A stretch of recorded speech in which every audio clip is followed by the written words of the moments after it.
నమస్తే అని బోసుకుమరి అరవింద్ మీద పవన్ కళ్యాణ్ గారు ఖచ్చితంగా గెలిచారనే చెప్పాలి. అంటే నేను ఎప్పుడంటే మొత్తం సినిమా ఇండస్ట్రీకి సంబంధించినటువంటి వాళ్ళందరూ కూడా పవన్ కళ్యాణ్ గారిని కలవటానికి వచ్చినప్పుడు అపాయింట్మెంట్ తీసుకున్నప్పుడే నేను ఈ విషయాన్ని ప్రస్తావిద్దాం అనుకున్నాను. కానీ సమయం సందర్భం కాదు అని చెప్పేసి నేను ప్రస్తావించలేదు. ఆ తర్వాత అల్లు అర్జున్ గారు మెగా ఫ్యామిలీకి అంటే ఆయన చేసేటువంటి ఎగస్ట్రాలు ఏవైతే ఉన్నాయో కొన్ని అంటే ఆయనకి కానీ ఆయన ఫ్యాన్స్ కానీ అవి మంచి విషయాలే. బట్ అవతల వాళ్ళకి మాత్రం చూసేటువంటి వాళ్ళకి ఖచ్చితంగా కనబడుతూ ఉంటాయి. కానీ ఆ టైంలో ఖచ్చితంగా నేను దాని ప్రస్తావిద్దాం అనుకున్నాను. కానీ రైట్ ఇంకా కరెక్ట్ అయిన టైం రావాలని చెప్పేసి ఆగాను. ఇప్పుడు వచ్చింది ఆ టైం. నేను బాగా గుర్తుపెట్టుకోండి. నెంబర్ 1 ప్రజారాజ్యం పార్టీ టైంలో ఇప్పుడు అల్లు అర్జున్ గారిని అదేవిధంగా రామ్ చరణ్ గారిని పవన్ కళ్యాణ్ గారిని ఒక ఘాటిని చూసేటువంటి వాళ్ళు అల్లు అరవింద్ గారు. అంటే మామూలుగా పని విధానంలో అంటే ఆయన స్థాయి ఆయన ఖ్యాతి ఏంటంటే ఒక తగ్గించి చూసేవాడు అనేటువంటి విధంగా ఒకసారి మనం విన్నాం. పవన్ కళ్యాణ్ గారు స్వయంగా ఒకసారి చెప్పినటువంటి పరిస్థితులు ఉన్నాయి. అంటే పవన్ కళ్యాణ్ గారు అంటే ఆయన లెక్క పక్క లేకుండా మాట్లాడేటువంటి అసలు కనీసం లెక్క కూడా దృష్టిలో కూడా పెట్టుకున్నంత విధానంలో చూసేవాళ్ళు అనేది మాత్రం క్లియర్ గా అర్థమైంది చాలా సార్లు. ఆ తర్వాత పవన్ కళ్యాణ్ గారిని టార్గెట్ చేసి వాళ్ళ మదర్ గారిని విపరీతంగా తిట్టించినటువంటి తరుణంలో అల్లు అరవింద్ గారు నేను చెప్పాను మీకు, నువ్వు ఇట్లాగా రాజకీయాలు ఇలా ఉంటాయని చెప్పాను, నువ్వేదో అనుకోని అని చెప్పేసి ఒకసారి ప్రెస్ మీట్ పెట్టాడు. అప్పుడు ఆయనది ఒకసారి బయటపడింది. అంటే ఏంటంటే పవన్ కళ్యాణ్ గారు రాజకీయాలకు పనికిరా నీకెందుకు అనేటువంటి విధంగా మాట్లాడినటువంటి సందర్భం అనమాట. మొత్తం ఫుల్ మీనింగ్ అది కాకపోయినా ఆయన టోటల్ ప్రెస్ మీట్ అర్థం అది. ఆ తర్వాత జరిగినటువంటి పరిణామాల్లో పవన్ కళ్యాణ్ గారు పిఠాపురం నుంచి పోటీ చేస్తుంటే ఆయనకు ఒక మెసేజ్ పెట్టి అల్లు అర్జున్ గారు స్నేహితుడి పేరుతోటి అంటే స్నేహం పేరుతోటి మామూలుగా ముందు రోజుల్లో అర్థమైంది. ఖచ్చితంగా ఆయన స్నేహం పేరుతోటి కాదు, కంపల్సరీగా పవన్ కళ్యాణ్ గారు మీద పగతోటే కోపంతోటే ఖచ్చితంగా అక్కడికి వెళ్ళారు. అంటే వైసీపీకి ప్రచారం చేయడానికి వెళ్ళారు అనేటువంటి విధంగా అప్పుడు బయట అంటే ఇప్పుడు అర్థం అవుతుంది మనకి. సరే అది కూడా పక్కన తీసి పెడదాం. అట్లా చూసినటువంటి అంటే ఒక లెక్కలేని తనంగా చూసినట్టు అప్పటికే పవన్ కళ్యాణ్ గారు స్టార్డమ్. అసలు ఎంత స్టార్ అంటే స్టార్. అసలు ఆంధ్రప్రదేశ్ మొత్తం చచ్చిపోతున్నటువంటి తరుణం పవన్ కళ్యాణ్ గారు ఆ టైంలో. అంటే ఆయనకు ఉన్నటువంటి ఫ్యాన్ ఫాలోయింగ్ చిరంజీవి గారిని ఒక టైంలో దాటిపోయినటువంటి పరిస్థితులు ఉన్నాయి. అసలు ఇక అంటే చిరంజీవి గారి తమ్ముడు పవన్ కళ్యాణ్ గారు అని చెప్పుకునే స్థాయి నుంచి పవన్ కళ్యాణ్ గారి అన్న చిరంజీవి గారు అని చెప్పుకునే స్థాయికి ఎదిగాడు ఆయన. అంటే ఒక రకంగా జస్ట్ ఒక తండ్రితో సమానంగా అనమాట. ఒక రకంగా ఇప్పుడు ఒక బిడ్డ ఎదిగితే తండ్రికి ఎంత సంతోషం ఉంటుంది అలాగే ఉంటది. మీకు దానికి నిరూపితం నేనేం కావాలనేదే చెప్పట్లేదు, నిరూపితం అంటే సాక్ష్యాలు ఉన్నాయి. ఇప్పుడు ఇందిరా ఫంక్షన్ లో మీరు చూడండి, ఈ రోజు కూడా ఇందిరా ఫంక్షన్ లో అంటే 100 days ఫంక్షన్ లో 175 days ఫంక్షన్ లో విపరీతమైనటువంటి క్రౌడ్ వచ్చింది. ఆ క్రౌడ్ వచ్చినటువంటి టైంలో చిరంజీవి గారు మాట్లాడుతున్నారు. ఆ టైంలోనే పవన్ కళ్యాణ్ గారి గురించి మాట్లాడమని పవన్ కళ్యాణ్ గారి గురించి గోల చేశారు. ఆ టైంలోనే ఏదో ఇటీవల తర్వాత అల్లు అర్జున్ గారు పవన్ కళ్యాణ్ గారి గురించి మాట్లాడమంటే మాట్లాడని బెదర్ అని చెప్పేసి ఆయన మాట్లాడినటువంటి మామూలుగా మాట్లాడాడు ఆయన. కానీ అది కాదు, ఆ టైంలోనే పవన్ కళ్యాణ్ గారు అంటే అంత పిచ్చి ఉండేది. అంటే బాహుబలి ఫంక్షన్ అల్లాడిపోయింది అని అంటే అంటే చూడండి, ఇప్పుడు బాహుబలి ఫంక్షన్ పెట్టుకున్నారు, పెద్ద ఫంక్షన్ పెట్టుకున్నారు. దాంట్లో పవర్ స్టార్ అని చెప్పేసి విపరీతంగా అరిచారు, గోల చేశారు. మొత్తం ఆడిటోరియం మొత్తం దద్దరిల్లిపోయింది. ఒక రకంగా చెప్పాలంటే బాహుబలి అక్కడ ఎవరంటే పవన్ కళ్యాణ్ గారి లాగా కనపడ్డాడు. ఆ రోజు పెద్ద బాహుబలి సినిమా గారు కనపడదు, అక్కడ పవన్ కళ్యాణ్ గారు కనపడ్డారు. కాబట్టి ఆ ఇన్సిడెంట్ ని తీసుకుని విజేంద్ర ప్రసాద్ గారు ఏం చేశారంటే మామూలుగా Part 2లో మీరు ఆ పట్టాభిషేకం రానా గారికి పట్టాభిషేకం చేసినప్పుడు ఎవరు పెద్ద నినాదాలు చేయరు.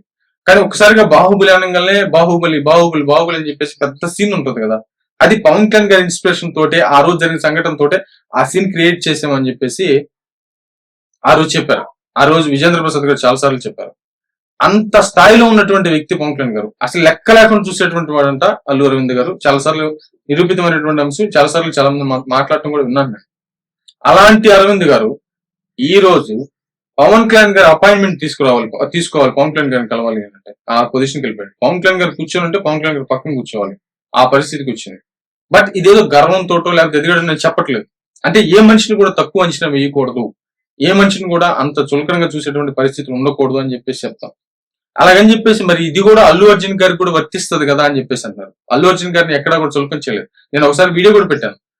చిరంజీవి గారు ఎంత ప్రయారిటీ ఇచ్చేటువంటి వాళ్ళు అంటే అల్లు అర్జున్ గారికి కానీ రామ్ చరణ్ ఇద్దరు బిడ్డలతో సమానంగా చూసేవాళ్ళు. మామూలుగా వాళ్ళు చిన్న పిల్లలుగా ఉన్నటువంటి టైంలో చిన్న అంటే కొంత యుక్త వయసు వచ్చినటువంటి టైంలో కూడా ఏదైనా ఆడియో ఫంక్షన్ లో ఏదో శంకర్ దాదా జిందాబాద్ అట్లాంటి టైంలో కూడా అంతకు ముందు కూడా ఆ పిల్లల్ని ముందు పెట్టేవాడు. పిల్లల్ని దగ్గరుండి చేయబట్టుకొని తీసుకొచ్చి జనం ముందు పరిచయం చేసేటట్లుగా వాళ్ళందరూ ఫోటోకి కానీ వాడికి కానీ వాళ్ళందరూ ముందు పెట్టేవాడు చిరంజీవి గారు. ఆగి మరి వాళ్ళ ముందు వెనకున్నా కూడా ముందు తీసుకొచ్చేటువంటి వాడు. అంత ఎంకరేజ్ చేశారు. కాబట్టి ఇక్కడ ఎంకరేజ్ చేసిందంటూ ఏముంది? అరవింద్ గారు కానీ మిగతా వాళ్ళు కానీ దీంట్లో ఎంకరేజ్ చేసింది ఏముంది? ఆయన అటు గాలికి వదిలేశారట. అంటే ఆయన అట్లా ఒంటరిగా వదిలేశారు ఆయన్ని. అంటే ఆయనే సముద్రంలో పడ్డాడు, ఆయనే మునిగిపోయాడు, ఆయనే తేలాడు, ఆయనే ఈత కొట్టుకుంటూ ఒడ్డుకొచ్చాడు పవన్ కళ్యాణ్ గారు. ఇప్పుడు ఆయన అపాయింట్మెంట్ ఖచ్చితంగా అరవింద్ గారు కలవాలంటే ఆయన అపాయింట్మెంట్ కావాలి. ఈ రోజు పవన్ కళ్యాణ్ గారు ఒక్కసారి సినిమా నుంచి ఒక్క లేఖ రాస్తే మొత్తం సినిమా ఇండస్ట్రీ గడగడలాడిపోయింది.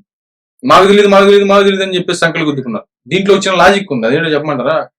ఇప్పుడు అరవింద్ గారు నాకు అసలు థియేటర్ లేవు, 15 లోపు థియేటర్లు ఉన్నాయని చెప్పేసి అంటారు. మామూలుగా ఇంతకు ముందు 400-450 థియేటర్ల వరకు ఆయన చేతిలో ఉండేటువంటి విధంగా అప్పుడు ప్రచారం జరిగింది. అది కూడా నిజమే. ఆయన చెప్పిన ఇంతకు ముందు నాకు ఉండేయని ఆయన ఒప్పుకున్నాడు. అంటే ఇప్పుడు ఆయన పవన్ కళ్యాణ్ గారు చెప్పేది ఏంటి? ఇప్పుడు టికెట్ ధరలు పెంచినప్పుడు కానీ, లేకపోతే ఈ రెంట్లు వసూలు చేసేటువంటి క్రమంలో కానీ, సినిమాలు ఆడించేటువంటి క్రమంలో కానీ, వీళ్ళు కరెక్ట్ గా ప్రభుత్వానికి ఆదాయాన్ని సమకూరుస్తున్నారా లేదా, ట్యాక్సీలు కడుతున్నారా లేదా, ప్రభుత్వానికి ఆదాయాన్ని ఇస్తున్నారా లేదా, అవి కరెక్ట్ గా చేస్తున్నారా లేదని లెక్కలు బయటికి తీయమన్నాడు. ఇదే మొదటి పాయింట్. అందరు గడిగలాడిపోవడానికి ఇదే మొదటి పాయింట్. ఈ రోజు అరవింద్ గారికి 15 థియేటర్ల లోపే ఉండొచ్చు కాక, కానీ ఇన్ని సంవత్సరాల నుంచి కరెక్ట్ గా ట్యాక్సీలు కట్టాడా, కట్టలేదా? ఇది పెద్ద ఎంక్వైరీ అయింది. ఇప్పుడు కానీ ఎంక్వైరీ కానీ ఇస్తే చాలా పెద్ద రచ్చ అయింది. ఇది రచ్చ కూర్చుంటది. ఈ విషయం ఖచ్చితంగా అరవింద్ గారికి తెలుసు. వెంటనే హుట్టాహుట్టిని బయటకు వచ్చేయా, నాకు థియేటర్ లేదు, నాకు సంబంధం లేదు అని చెప్పేసి పవన్ కళ్యాణ్ గారి సినిమా అడ్డుకునేంత సీన్ ఉందా? నేను వాళ్ళకి ముందే చెప్పాను నాకు ఇష్టం లేకుండా అని చెప్పేసి పవన్ కళ్యాణ్ గారు భజన చేసినటువంటి పరిస్థితులు అయితే ఉన్నాయి. ఒక రకంగా చెప్పాలంటే పవన్ కళ్యాణ్ గారిని లెక్క చేసేవాడు కాదంట. అక్కడి నుంచి ఈ రోజు పవన్ కళ్యాణ్ గారిని కలవటానికి అపాయింట్మెంట్ కావాలి. పవన్ కళ్యాణ్ గారు ఒక్క నోట్ రిలీజ్ చేస్తేనే సినిమా ఇండస్ట్రీ గడగలాడిపోయింది. ప్రతి ఒక్క ప్రొడ్యూసర్ గడగలాడిపోయాడు. ఇప్పుడు ఒక రకంగా చెప్పాలంటే ఈ థియేటర్లు ఎవరి చేతులు అయితే ఎంతకాలం రన్ చేస్తూ ముందుకు వెళ్ళారు, వందల థియేటర్లు ఎవరైతే రన్ చేస్తూ ముందుకు వెళ్ళారో, ఈ రోజు కానీ నిజంగా ప్రభుత్వానికి కరెక్ట్ గా ట్యాక్సీలు కట్టారు లేదని ఎంక్వైరీ పెడితే పెద్ద గోళ కూర్చుంటది. ఇది పెద్ద గోళ అవుతుంది. పెద్ద టీములు రావాలి. అసలు ఒక సిబిఐ ఎంక్వైరీలు, పెద్ద ఎంక్వైరీలు చేయాలి. అసలు వాస్తవంగా చెప్పండి, చాలా కొన్ని సంవత్సరాల పాటు నడిచేటువంటి కేసు ఇది. కానీ లోపలికి వెళ్తే కాబట్టి మాకు సంబంధం లేదని ఎవరు పాటుకు తప్పించుకొని ఎవరు పాటుకు వెళ్ళిపోయి పవన్ కళ్యాణ్ గారి సినిమాకి రూట్ క్లియర్ చేశారు. ఖచ్చితంగా పవన్ కళ్యాణ్ గారు రాజకీయ ప్రత్యర్థులే సినిమాను ఆపటానికి ప్రొడ్యూసర్లు ముందు పెట్టి వెనక నుంచి డ్రామా నడిపించారనేది మాత్రం ఖచ్చితంగా వాస్తవం. ఇప్పుడు ఒకసారి అర్థం చేసుకోండి, అల్లు అరవింద్ గారు, పవన్ కళ్యాణ్ గారు, అరవింద్ గారి మీద ఖచ్చితంగా పవన్ కళ్యాణ్ గారు గెలిచినట్టే, ఇది మాత్రం షూర్. కానీ ఒకటైతే క్లారిటీ గుర్తుపెట్టుకోండి, సినిమా అనేది అదొక ఎంటర్టైన్మెంట్ అంతే. కానీ పవన్ కళ్యాణ్ గారి వ్యక్తిత్వం అనేది నాకు తెలిసి కోహినూర్ డైమండ్లు ఇచ్చినా కూడా అంత వ్యక్తిత్వం ఖచ్చితంగా రాదు. కోహినూర్ డైమండ్లు పవన్ కళ్యాణ్ గారి వ్యక్తిత్వం ముందు దిగదుడిపోయి. ఆయనకి ఎవరో పోటీ కాదు, ఆయనే పోటీ అని చెప్పేసి డైలాగ్ కూడా ఉంది. కాబట్టి ఆయనకి ఎవరూ పోటీ కాదు, ఆయన దరిదాపుల్లో కూడా ఎవరు రాదు. ఎందుకంటే ఈ రోజు నువ్వు ఒక సినిమా తీసి ఒక 100 కోట్లు 2000 కోట్లు వసూలు చేయొచ్చు కాక, కానీ ఈ రోజు ఒక పేదవాడికి ఒక సౌకర్యాన్ని, ఒక అవసరాన్ని తీర్చగలిగితే 2000 కోట్ల కంటే ఎక్కువే. ఆ డబ్బులు నీ జేబులోకి వెళ్తాయి. కానీ పవన్ కళ్యాణ్ గారి జేబులో ఉన్నటువంటి 10 రూపాయలు ప్రజలకు ఇస్తున్నాడు. అది మహోన్నతమైనటువంటి వ్యక్తిత్వం. ఇది నీది స్వార్థంతో కూడుకున్నటువంటి విధానం. చివరికి కళామ్మ తల్లి ఇచ్చినటువంటి ఆ టాలెంట్ ని, అంటే ఆయనకు ఉన్నటువంటి ఆ టాలెంట్ తో సంపాదించుకున్న డబ్బులు కూడా ప్రజలకే పంచుతున్నాడు. చివరికి కళామ్మ తల్లి అంటే ఆయన పెద్దం చేసినటువంటి, ప్రజలకు పరిచయం చేసినటువంటి థియేటర్లను కూడా ప్రజల సంక్షేమానికి, అదేవిధంగా ప్రజల సమస్యలకే వాడుతున్నాడు. అలాంటి వ్యక్తిత్వం ఉన్నటువంటి వ్యక్తి జోలికి, అంటే అలాంటి వ్యక్తి జోలికి వచ్చిన, వ్యక్తిత్వం అనేటువంటి జోలికి వచ్చిన ఎవరు బీట్ చేయలేరు. అది చాలా కష్టం. ప్లస్ చాలా, అంటే మనం శాపాలు పెట్టకూడదు అనుకోండి, అది తప్పు అవుతుంది. బట్ ఒకటైతే మంచిది కాదు, పవన్ కళ్యాణ్ గారు లాంటి వ్యక్తుల జోలికి రావడం మంచిది కాదు. అలాంటి నాయకుల్ని వదులుకోవటం కూడా విజ్ఞత కాదు. ఒకసారి అర్థం చేసుకొని ఖచ్చితంగా పవన్ కళ్యాణ్ గారు లాంటి వ్యక్తుల్ని అంటే ముందుకు నడిపించడం కోసం ప్రతి ఒక్కరు ప్రోత్సహించాలి. సినిమా ఇండస్ట్రీకి సంబంధించిన హీరోలు కూడా ఒకసారి ఆలోచించాలి. ఇప్పుడు పవన్ కళ్యాణ్ గారి సినిమా ఆడింది అని అంటే, పవన్ కళ్యాణ్ గారి సినిమా ఒకటి తీసాడు అని అంటే, దాన్ని తీసుకునేటువంటి రెమ్యునరేషన్ లో సగం పైనే ప్రజలకి వెళ్ళిపోతుంది. అట్లాగే ఏ ఏరియాను ఇస్తాడా? ప్లస్ అది కూడా కాకుండా నిరంతరం టైం అంతా ప్రజలకి వెచ్చిస్తాడు. అంటే పవన్ కళ్యాణ్ గారు లాంటి వ్యక్తులకి కుట్రపూరితమైనటువంటి విధానాలతో అడ్డుకునేటువంటి ప్రయత్నం అనేది లేకుండా, ఉన్నా లేకపోయినా ఖచ్చితంగా చేస్తాడు. అది పాపం అవుతుంది అంటున్నాను నేను. ఎందుకంటే మిగతా వాళ్ళందరూ ఏంటంటే సినిమాలు తీసుకున్న బిజినెస్ లో వాళ్ళ కుటుంబాల విధానాలు, వాళ్ళ హీరోలు జస్ట్ సినిమా హీరోలు, సినిమా యాక్టర్లు అంతే. కానీ పవన్ కళ్యాణ్ గారు అంతకు మించినటువంటి వ్యక్తి. కాబట్టి అలాంటి వ్యక్తిని కాపాడుకోవాల్సిన బాధ్యత ప్రతి హీరోకి ఉంటుంది. ప్రతి ఓటర్కి ఉంటుంది, ప్రతి కార్యకర్తకి ఉంటుంది. ఇది ఆంధ్రుడి బాధ్యత. పవన్ కళ్యాణ్ గారిని కాపాడుకోవడం అనేది ఆంధ్రుడి బాధ్యత. ఖచ్చితంగా గుర్తుపెట్టుకోండి. ఏదన్నా తేడా పడితే ఒక మంచి నాయకుడిని మళ్ళీ మనం కోల్పోయినటువంటి పరిస్థితులే అవుతాయి. ఇది నా గట్టి అభిప్రాయం. బట్ నేను ఏదో మొత్తానికి జనసేనకు సంబంధించి భజన చేసినట్టు అది ఇది కాదు. పవన్ కళ్యాణ్ గారి వ్యక్తిత్వాన్ని చూసి ఎవరిస్తారబ్బా ఈ రోజుల్లో నాకు అర్థం కాదు. ఎవరిస్తారు, ఎందుకు ఇస్తారు? ఆయన సంపాదించుకునే డబ్బులు లక్షల లక్షల జనానికి ఇవ్వాల్సిన అవసరం ఏముంది? ఏ హీరోని ఇస్తున్నాడా?